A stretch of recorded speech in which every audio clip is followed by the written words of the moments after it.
MotoGP bike হাতে পেলে আপনি কি আসলেই তা চালাতে পারবেন? মনে করুন কোনোভাবে আপনার হাতে একটি মোটোজিপি বাইক চলে এলো। আপনি কি এটিকে একটি সাধারণ মোটরসাইকেলের মতো স্টার্ট দিয়ে চালিয়ে চলে যেতে পারবেন? উত্তরটা শুনলে আপনি নিজেই চমকে যাবেন, কারণ উত্তরটি হলো না। প্রথম কথা হলো, সাধারণ বাইকের মতো এতে কোনো কিক স্টার্ট বা সেলফ স্টার্ট বাটনই নেই। এই বাইক স্টার্ট করার জন্য প্রয়োজন হয় একটি বিশেষ রোলার স্টার্টার। এই স্টার্টারটি বাইকের পেছনের চাকার নিচে লাগিয়ে চাকাটিকে প্রচন্ড গতিতে ঘুরিয়ে বাইক স্টার্ট দেওয়া হয়। আর সত্যি কথা বলতে, এই বাইক নিয়ে সাধারণ রাস্তায় বের হলে পড়ে যেতে একদমই সময় লাগবে না।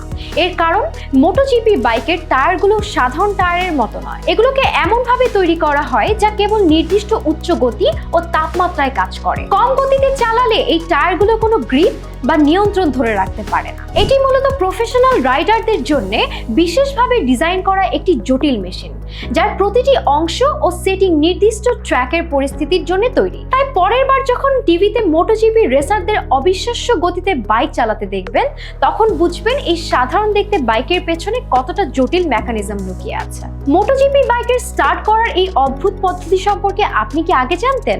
কমেন্ট করে জানান। আর রেসিং দুনিয়ার এমন সব অবাক করার মতো তথ্য প্রতিনিয়ত পেতে আমাদের পেজটি ফলো ও সাবস্ক্রাইব করুন।